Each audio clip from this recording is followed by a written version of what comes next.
RS Unani pharmacy, गुर्दे, पित्ते में पथरी, दोबारा पथरी ना होने का किया जाता है मुकम्मल इलाज।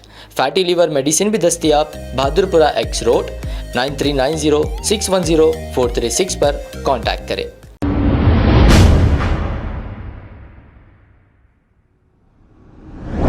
क्या तबलीगी जमात के इतिहास के बारे में क्या आपको पता नहीं है? भैंसा में हिंसा हुई थी, कई घर जले थे, कुछ इंजर्ड हुए थे। आपको यह पता नहीं कि ये वो तबलीगी जमात है? नुपुंस शर्मा के सपोर्ट में एक व्यक्ति ने, जो कि महाराष्ट्र में रहता था, उमेश नाम का व्यक्ति ने, सिर्फ व्हाट्सएप में सपोर्ट करने के कारण उसकी हत्या कर दी गई थी। नहमदुहु व नुसल्ली अला रसूलिहिल करीम, अम्मा बाद, अऊज़ु बिल्लाहि मिनश शैतानिर रजीम, बिस्मिल्लाहिर रहमानिर रहीम। अम हसिबतुम अन तदखुलुल जन्नत वलम्मा यअतिकुम मसलुल लज़ीना खलौ मिन क़ब्लिकुम मस्सतहुमुल बअसाउ वद्दर्राउ वज़ुलज़िलू हत्ता यक़ूल रसूल वल्लज़ीना आमनू मअहु मता नस्रुल्लाह अला इन्ना नस्रुल्लाहि क़रीब। सदक़ल्लाहुल अज़ीम। मुहतरम नाज़रीन इकराम, अस्सलामु अलैकुम व रहमतुल्लाहि व बरकातुहू। नाज़रीन इकराम, कल बीजेपी के गोशा महल के एक MLA वो जो है तबलीगी जमात के सिलसिले में कुछ बयान दिए और उन्होंने कहा कि तबलीगी जमात का यहाँ पर जो इज्तिमा हो रहा है तेलंगाना के एक गाँव में परगी में, तो वहाँ पर जो है उन्होंने ये कहा कि बाज़ाब्ता बंद अल्फाजों में उन्होंने ये कहा कि हम उसको रोकेंगे। VHP, बजरंग दल और जो इस तरीके के संगठन है वो सब मिलकर जो है उस इज्तिमा को रोकने की कोशिश कर रहे हैं। नाज़रीन इकराम, मैं आपको बताता चलूँ कि इस इज्तिमा में, ये जो 3 दिन का इज्तिमा है 6, 7 और 8 तारीख को जनवरी में इंशाल्लाह होने वाला है, तो उस इज्तिमा का जो अखराजात होते हैं, उसका जो जुमला जो अखराजात होते हैं, तो उसको जो है कांग्रेस की जो सरकार है, अभी जो तेलंगाना में जो है हमारी कांग्रेस की सरकार, उन्होंने ये वादा किया, कांग्रेस की सरकार ने, रेवंत रेड्डी जी ने ये वादा किया कि हम जो है इज्तिमा के लिए हम 3 करोड़ रुपए हम तबलीगी जमात वालों को हम देंगे, ताकि वो जो है अपना इज्तिमा में पैसे लगाएं, जो भी ज़रूरत हो उसको वो पूरा करें। हम हुकूमत की तरफ से उनकी मदद कर रहे हैं।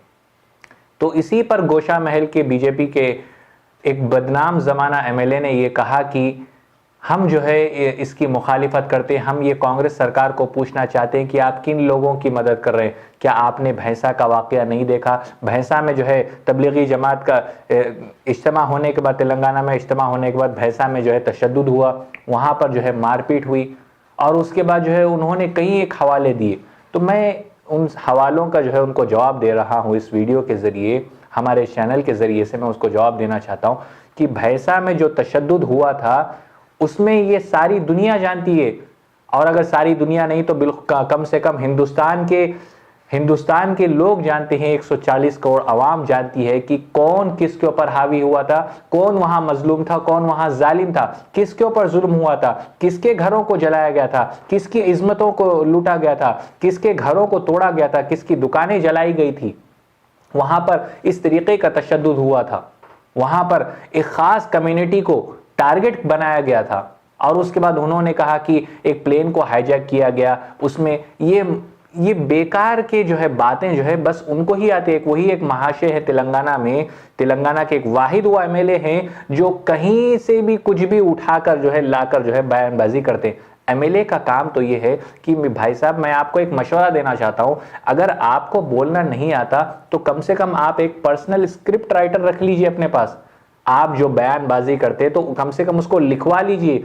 आपका तो ये हाल हो गया कि जैसा कैमरे के सामने आया, जो मुंह को आया आप बोलते चले गए, जो मुंह को आया आप बोलते चले गए। असेंबली में जहां पर पढ़े लिखे MLA मौजूद होते हैं, जहां पर स्पीकर मौजूद होता है, जहां CM मौजूद होता है, तो वहां पर तो आपके मुंह से आवाज ही नहीं निकलती, वहां पर तो आपको जो है इस तरीके के अल्फाज ही नहीं आते, वहां पर जो है आप अपनी जज्बाती बातें नहीं करते, वहां पर आप जो है इस तरीके की बकवास नहीं करते। वहां पर तो सिर्फ आप वही बात करते हैं जो आपको रटाया जाता है, जो आपके सामने पेपर में लिखा जाता है, वही बातें करते। ना आप अपनी कॉन्स्टिट्यूंसी के बारे में बात करते, ना कॉन्स्टिट्यूंसी के आवाम के बारे में बात करते, ना डेवलपमेंट के बारे में बात करते। लेकिन जब आप जब असेंबली से बाहर होते हैं, जब आप अपने घर में या अपने ऑफिस में होते हैं, तो फौरन वीडियो बनाकर जो है आप इस तरीके की बकवास करते हैं।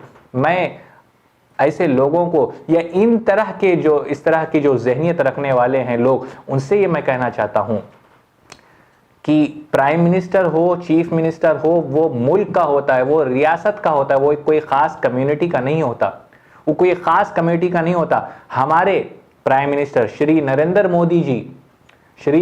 मोदी जी को यहाँ पर जो है आप हिंदुस्तान में हम उनको कहीं पर नहीं शायद हमको ये कहीं देखने को नहीं मिलेगा कि वो किसी मस्जिद को जाकर विजिट किए, किसी मदरसे को में वो विजिट किए, कहीं देखे, कहीं जाकर हालचाल पूछे, उलमाओं का हालचाल पूछे, नहीं। लेकिन जब वही हमारे श्री नरेंद्र मोदी जी, हमारे प्राइम मिनिस्टर जब दुबई जाते हैं, अबू धाबी जाते हैं, तो शेख जायद मस्जिद में जो है जाकर वहाँ पर मस्जिद के मुसल्लियों से मिलते हैं, वहाँ के मस्जिद के मेंबर से मिलते हैं, वहाँ के उलमाओं से मिलते हैं। इसी तरीके से हमारे हिंदुस्तान में जैसे कि मैं आपको एक बात बताता चलूँ कि जो हमारे जो मुसलमान भाई होते हैं, मैं गोशा महल के एमएलए से मुखातब हूँ, मैं आपको ये बात बताना चाहता हूँ कि जैसे कि हमारे मुसलमानों में कोई हाफिज होता है, कोई कारी होता है, कोई आलिम होता है, कोई मुफ्ती होता है, कोई हाजी होता है, हज करके आता है, तो हम उसको अलकाब लगाते हैं कि अलहाज हाफिज व कारी फला बिन फला, या अलहाज हाफिज व कारी ज़यान फुरकानी साहब। तो इसी तरीके से मैं जो है एक अच्छे नामों से जो है, जो हिंदी के जो मशहूर नाम है, जो अलकाब है, अच्छे अलकाबों से मैं जो है मुखातब हो रहा हूँ। मैं कह रहा हूँ कि हमारे परम पूज्य धर्म धुरंधर श्री योगी आदित्यनाथ महाराज बाबा, जो यूपी के सीएम है, जो यूपी के चीफ मिनिस्टर है, वो कितनी मसाजिदों का उन्होंने दौरा किया, कितने मदारिसों का उन्होंने दौरा किया। आज जब आप ये कहते हैं कि कांग्रेस की सरकार जो है यहाँ पर गलत कर रही है, तो फिर ये मुझे बताइए कि 2022 में और 2023 में कितने धर्म संसद नहीं हुए। मध्य प्रदेश को ले लीजिए, राजस्थान को ले लीजिए, हरियाणा को ले लीजिए, आसाम को ले लीजिए, एक खास कम्युनिटी को वहां पर 100-200 लोगों को 200 250 रुपए देकर जमा करके उनको बुलाया जाता है, खाना खाने का लालच देकर उनको बुलाकर मीडिया वालों के जरिए से जो है धर्म संसद किया जाता है और एक खास कम्युनिटी को टारगेट किया जाता है। खास कम्युनिटी के बारे में उनको वहां पर कहा जाता है, उनके खिलाफ कहा जाता है, उनके खिलाफ उनको वार्निंग दी जाती है। तो इस पर हमें कोई आपत्ति नहीं है, आप बोलते रहिए, आप कि एक खास कम्युनिटी को टारगेट करते रहिए, आप मुसलमानों को, सिर्फ तबलीगी जमात नहीं, आप मुसलमानों को टारगेट करते रहिए, हमें कोई आपत्ति नहीं है। लेकिन हम ये कह रहे हैं कि जब एक कांग्रेस की सरकार, एक सेकुलर जहन रखने वाली सरकार जब एक कदम आगे बढ़ा रही है, तो आप अगर कुछ नहीं कर सकते, आप अगर उसमें जो है आप आगे नहीं आ सकते उस काम के लिए, उस नेक काम के लिए, तो आप इस तरीके की बातें भी ना करें,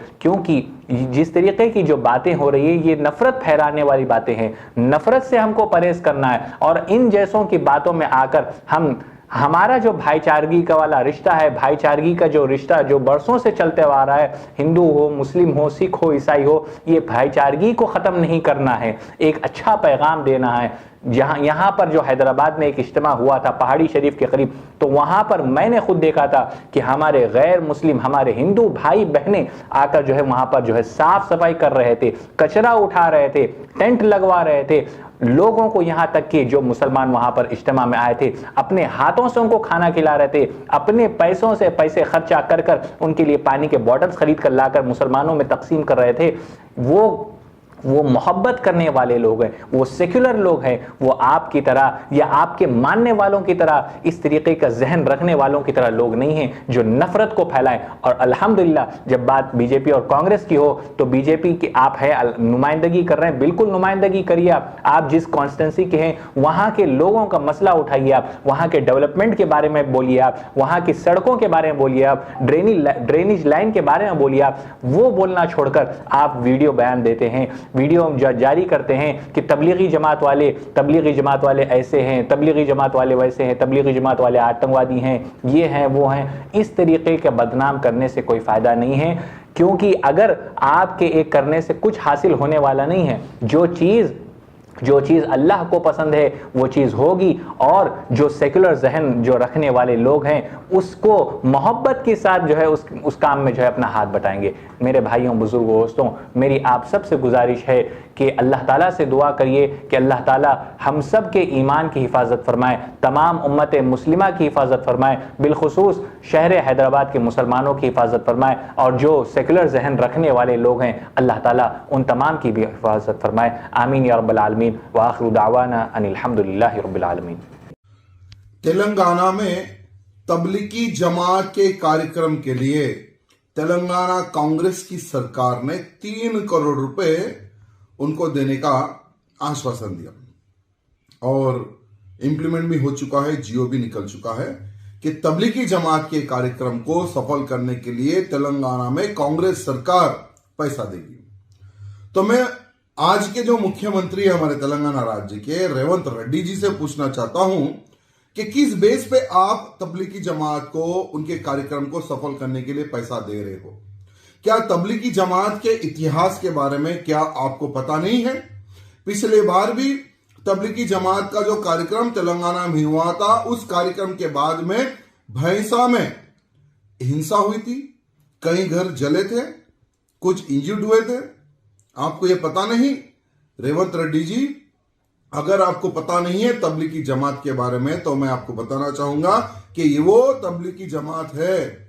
नुपुंस शर्मा के सपोर्ट में एक व्यक्ति ने, जो कि महाराष्ट्र में रहता था, उमेश नाम का व्यक्ति ने सिर्फ व्हाट्सएप में सपोर्ट करने के कारण उसकी हत्या कर दी गई थी। साथ ही साथ गोधरा कांड में जो 59 जो हमारे हिंदुओं को जला दिया गया था, उस कांड में भी तबलीगी जमात का ही नाम आया था। गंधार कांड में तबलीगी जमात का नाम आया था। प्लेन हाईजैक में तबलीगी जमात का नाम आया था। यहां तक कि सऊदी अरब ने यह कहा था कि ये वो तबलीगी जमात है, आतंकवादियों के घर में जाने के लिए एक गेट का काम करती है। तो ऐसे आतंकवादी सोच रखने वाली जमात के कार्यक्रम को आप 3 करोड़ रुपए कैसा दे सकते हैं, मैं आज पूछना चाहता हूं। तेलंगाना की जनता को कहना चाहूंगा कि आज जो कांग्रेस का जो असली जो चेहरा है वो सामने आ गया है। अगर भविष्य में प्रधानमंत्री मोदी जी अगर भारत के प्रधानमंत्री नहीं रहे, अगर ये कांग्रेस आ जाती है, तो सोचिए हर जिले में ये कांग्रेसी वाले तबलीगी जमात को हर जिला उनके हाथ में दे देंगे। पूरे भारत में आतंकवादियों की संख्या बढ़ती जाएगी, उनकी सेना का निर्माण होगा। तो मैं तेलंगाना के मुख्यमंत्री से कहना चाहूंगा कि जो आपने जो फैसला लिया है उस फैसले पर आप तुरंत विचार करें। और भारत की जनता एवं तेलंगाना राज्य की जनता को कहना चाहूंगा कि जो भी व्यक्ति आने वाले पार्लियामेंट चुनाव में कांग्रेसी का सपोर्ट करेगा। अब आपको गुर्दे में और पित्ते में पथरी यानी किडनी स्टोन या गैल ब्लैडर स्टोन होने पर नहीं है घबराने की जरूरत। शहर हैदराबाद में सालों से इस इलाज के लिए खानदानी सिलसिले से चला आ रहा है भरोसेमंद नाम RS यूनानी फार्मेसी, जहां पर खास तौर पर पित्ते में मौजूद पथरी और दोबारा पथरी ना होने का किया जाता है मुकम्मल इलाज। आपको इस दर्द से हमेशा के लिए मिल जाएगा छुटकारा। No side effects, no operation. तशखीस करते हुए दवाएं की जाती है फराहम। तो देर ना करें, जल्द ही तशरीफ लाए RS Unani pharmacy, Bahadurpura X road, opposite Canara bank, Hyderabad. मजीद तफसीलात के लिए रब्त करें 9390610436 पर। खबर है शहर की, खबर है गाँव की, खबर है सारी दुनिया की। 7H न्यूज पसंद आए तो लाइक कीजिए, शेयर कीजिए और सब्सक्राइब करना ना भूलें। 7H news.